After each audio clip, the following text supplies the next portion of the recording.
This week on Ebert and Roeper, a young wizard faces a deadly enemy in Harry Potter and the Sorcerer's Stone. Also, Gene Hackman and Danny DeVito are double-crossing criminals in Heist. And Jack Black sees only Gwyneth Paltrow's inner beauty in Shallow Hal. All right, Percy. You first.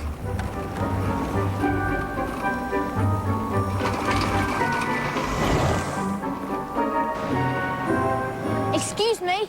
The train to Hogwarts leaves from platform number 9 3/4 in Harry Potter and the Sorcerer's Stone, and we'll have an expanded review plus 3 other new movies. I'm Richard Roeper. And I'm Roger Ebert. The first thing to say about Harry Potter and the Sorcerer's Stone is that the millions of readers of the book are not going to be disappointed. This is a surprisingly faithful adaptation, and for me at least, it visualizes the story a lot like I imagined it. The second thing to say is this is a terrific movie. With ease and charm and enchantment and thrills and humor, director Chris Columbus and his British cast have created a classic about a young magician at school. Stick your right hand over the broom and say up. Wow. Shut up, Harry. Harry's best friends are Hermione Granger, a bright student played by Emma Watson, and Ron Weasley, played by Rupert Grint. They team up to explore the off-limit secrets of Hogwarts Academy. Anyone here, my sweet? I thought she's gone. Probably thinks this door's locked. It was locked, and for good reason.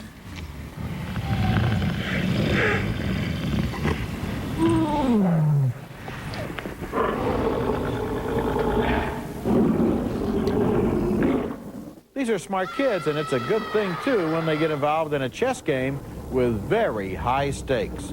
The seamless combination of drama and special effects here is typical of the whole movie. You there, D5.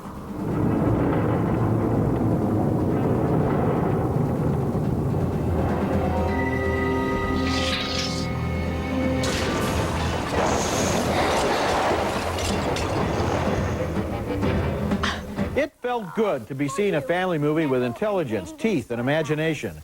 A movie that creates characters, evokes atmosphere, and tells a story instead of hammering the audience with mindless action. Daniel Radcliffe is convincing as the young hero, properly sober and serious. And then Emma Watson and Rupert Grint provide high spirits in contrast to the more low-key Harry. The faculty at Hogwarts is an all-star cast of British actors. Maggie Smith, Richard Harris, Robbie Coltrane, Alan Rickman, Ian Hart. They know just exactly how broadly they can play without stepping over into farce. Director Chris Columbus showed he could handle kids and special effects in Home Alone, and here he scores a triumph. It's a complete triumph, and you know, Chris Columbus wrote Gremlins, so before he started doing movies like Home Alone and Mrs. Doubtfire, he had the capacity to write kind of darker, subversive stuff.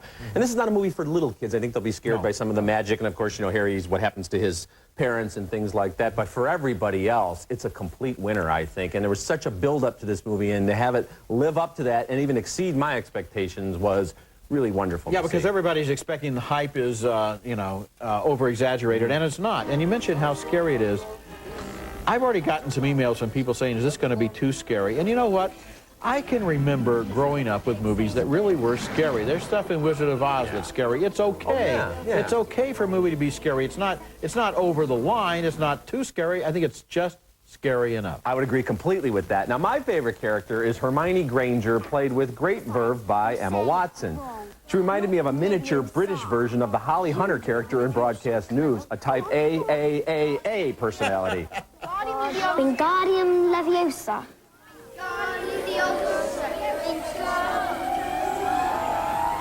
See here, everyone. Miss Granger's done it. Now, many of the book's delightful elements are faithfully reproduced, as in this scene where the students find out what dorm they're going to be in with the help of the bewitched sorting hat. Ah, right then. Right. Okay. Gryffindor! Even with all the wondrous special effects and the joyfully superb work from Smith, Harris, and Alan Rickman, who can get a laugh just by giving you a deadpan look and moving his face just a little teeny bit, I really think the kids are the ones who hold the key to this film. Daniel Radcliffe, Rupert Grint, and little Emma Watson are in nearly every scene. They're asked to carry this story, and they do it with style and natural ease. In the hands of less talented young actors, the entire Harry Potter franchise could have been in big trouble. Instead, we're treated to the first installment in what truly could be a great series. Even as a standalone effort, Harry Potter and the Sorcerer's Stone, I think, is the Wizard of Oz of its time. You're right about the kids. You're right about the Wizard of Oz. It's in that league. And Chris Columbus here, I think, has made kind of an Indiana Jones for kids, because some of the amazing set pieces were just a delight. For example, the Quidditch game. That was really well realized. I was wondering, how can they do Quidditch on the screen? And they could. Yeah, it's fantastic. Then the tendrils, the pit of tendrils that they fall into, which reminds me of similar scenes in Star Wars and Indiana Jones. And then that trip into the Dark Forest where they meet the Centaur guy, you know, and that's kind of scary. And the whole movie just surprised me with how successful it was. And I think it's important to stress, too, that if you've never read any of the Harry Potter books, if you don't know anything about this kid or the world he lives in, it's still a really good movie. It stands alone as it is. It doesn't end like, coming up next, we'll find out where Harry's caught in the pit and he'll be saved. It's a story that's complete unto itself and really successful at that. It sure is. Coming up later, Gwyneth Paltrow looks good to Shallow Hal. Ow. Are you okay? Brain freeze. And coming up next, Danny DeVito convinces Gene Hackman to pull just one more heist. What made you a criminal? Nothing made me a criminal. I am a criminal.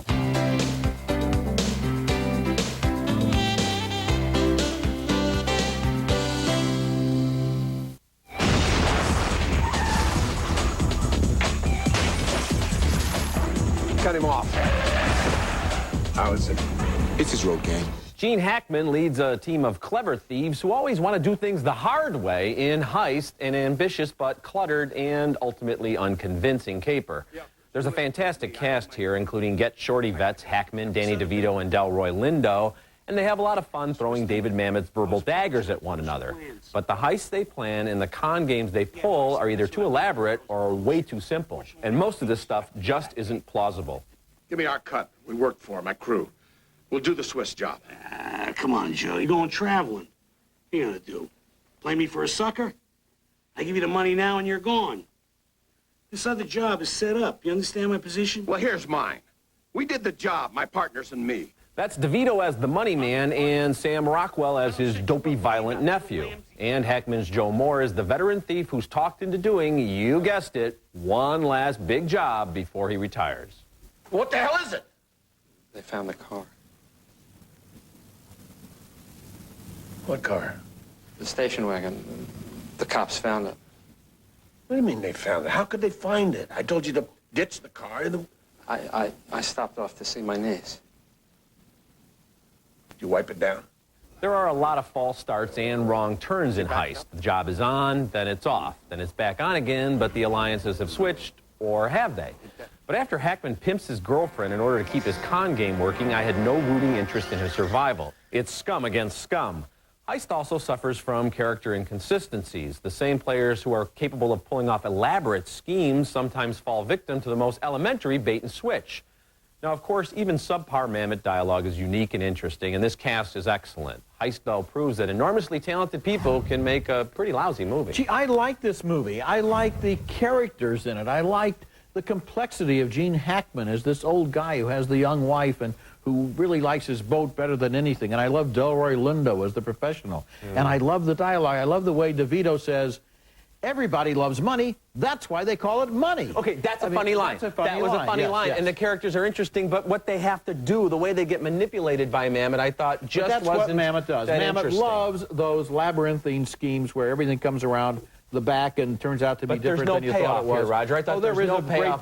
whatsoever. The final shootout, which is handled in a kind of a deliberately clumsy way because these guys have never really fired a lot of guns before. And I love a line like, don't you want to hear my dying words?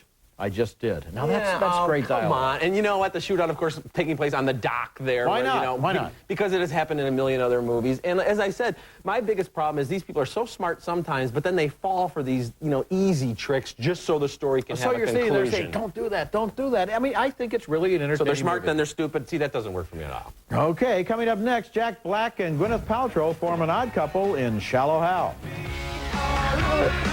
And looking ahead to next week's openings, we'll review Heather Graham and Edward Burns as just two of the millions trying to find love on the sidewalks of New York. Are you flirting with me?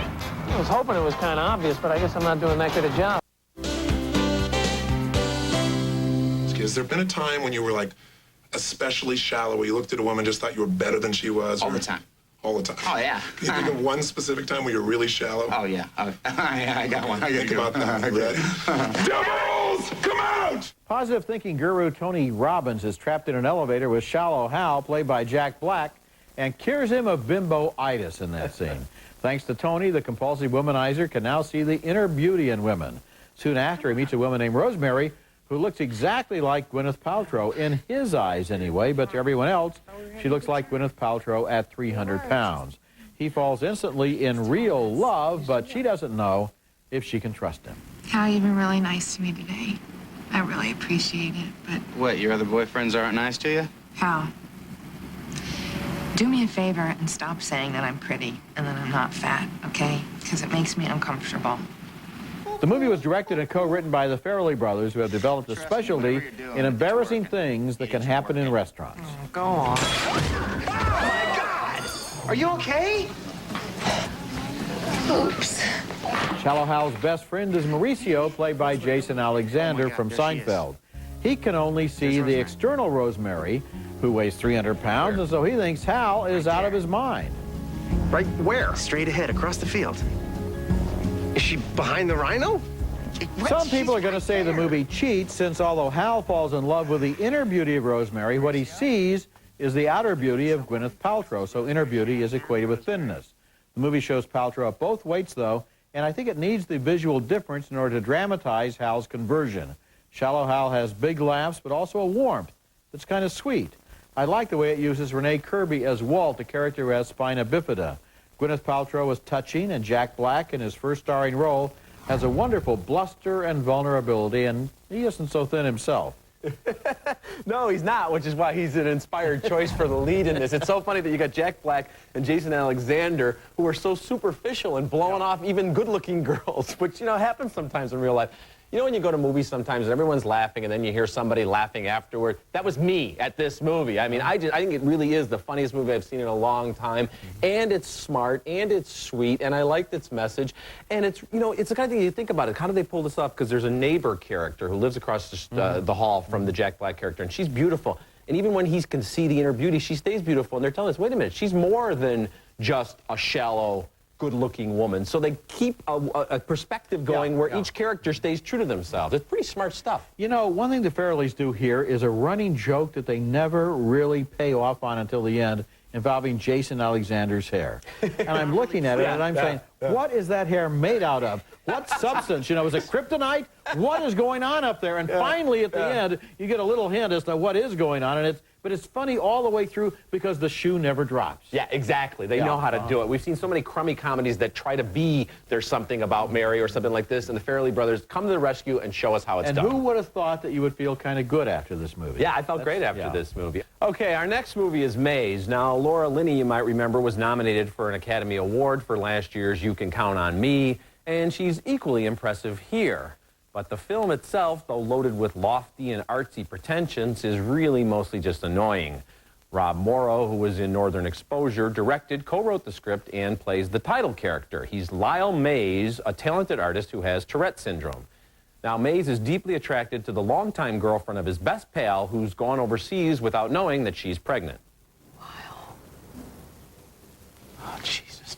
No, Lyle. Lyle. I'm sorry. I'm so sorry. Lyle, relax. Maybe you should go. You should go. Lyle, it's okay. I'm fine. No, I think you should go. Lyle tries to forget about Kelly by going on a date with her friend Julianne. The result is predictable. For me, it's a city that has statues silhouetted against the sky. I mean, at night, at sunset, you get these spectacular colors. It's like they come alive. You know, the whole city with these these people, these gods flying around. Oh my God. Oh, I'm so sorry. Not to minimize Lyle's affliction, but is red wine and a light blouse a good combination around someone who cannot control his movements? There are two other scenes of Lyle spilling liquids on people, a model in his studio and a tough guy in a bar. Okay, we get it. Tourette's is a devastating and greatly misunderstood condition. But Morrow's direction is heavy-handed, especially when we see the world through Lyle's blurry vision. And Lyle really isn't very sympathetic when he's humping the pregnant girlfriend of his best friend, who happens to be a crusading doctor. Maze is elevated by Linney's sparkling performance, but other than that, I thought it was a tangled and tortured mess. Okay, I concede that basically you're right, and yet I give this movie a marginal pass.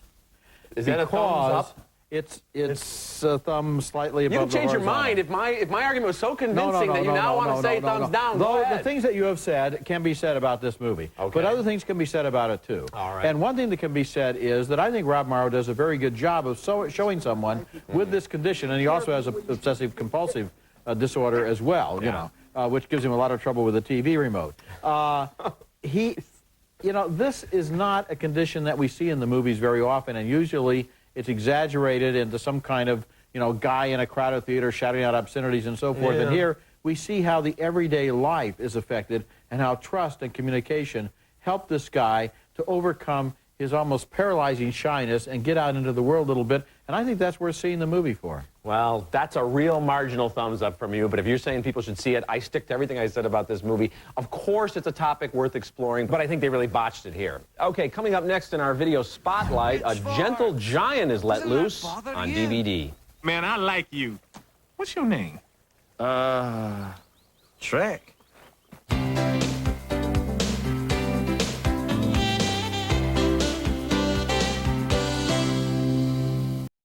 Ebert and Roeper's Video Spotlight is brought to you by Nestle Raisinets. Try Raisinets in new, convenient, resealable bags.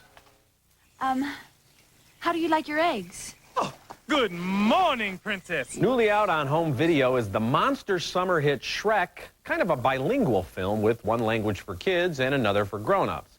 This is one of those classic animated films that's perfect for kids with all the yucky sight gags and jokes about belching and passing gas, but also filled with lots of inside jokes and wicked gags for older viewers.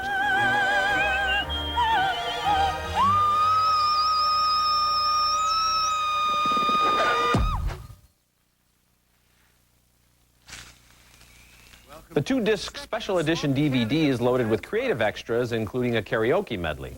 I'm gonna tape things down a little bit with one of my personal favorites. Don't go changing. There's also a clever play on those tiresome junket interviews. Did you do all of your own stunts? No, it's actually a couple of gnomes in the suit and some great special effects. What are you planning to do next? I'm working on taking Don Quixote to Broadway as a musical. I'm playing the role of Donkey, of course, and I'm also in discussions with the original Mr. Ed about a remake of The Odd Couple. I'm gonna be playing Felix. If you haven't seen Shrek, you'll appreciate its wicked charm. If you have, you'll appreciate the care and the humor behind all the extras on the DVD. Coming up next, the movie Answer Man answers complaints that Steven Spielberg is messing with E.T.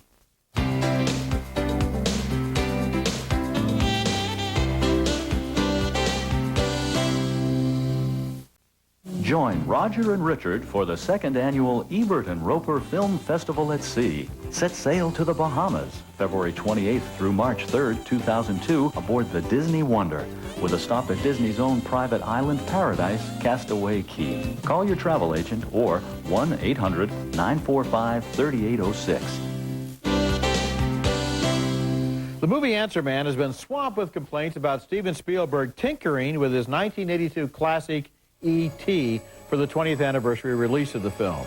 Guns will be replaced by walkie-talkies in one scene, and a digitally improved E.T. will take a bath with little Elliot in another. Those changes are debatable, but I was stunned that Spielberg plans to remove the movie's single funniest line of dialogue. There's nothing like that, penis breath! Elliot! Well, it's Spielberg's movie, and he can do what he wants with it, but wouldn't it be better to preserve this great movie instead of tinkering with it? And if he really takes out that classic dialogue, Spielberg the Whiz Kid will be looking a lot like Spielberg the Old Fogey. Okay, recapping this week's movies, 2 thumbs way up for Harry Potter and the Sorcerer's Stone. It opens next week.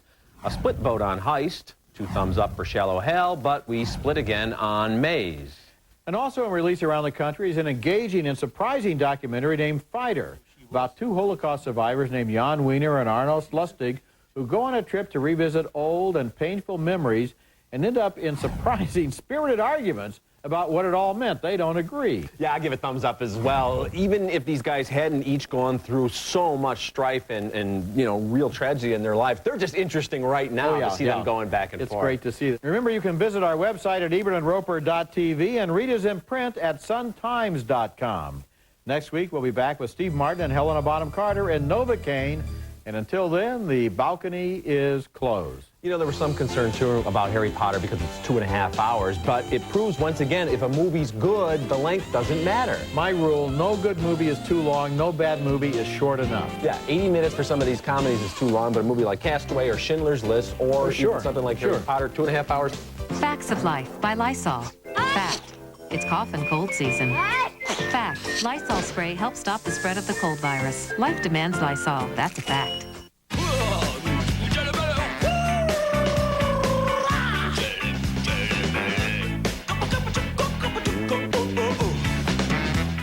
Right now at LensCrafters, get a complete pair of glasses with DuraLens, our most scratch-resistant plastic lens for only $99.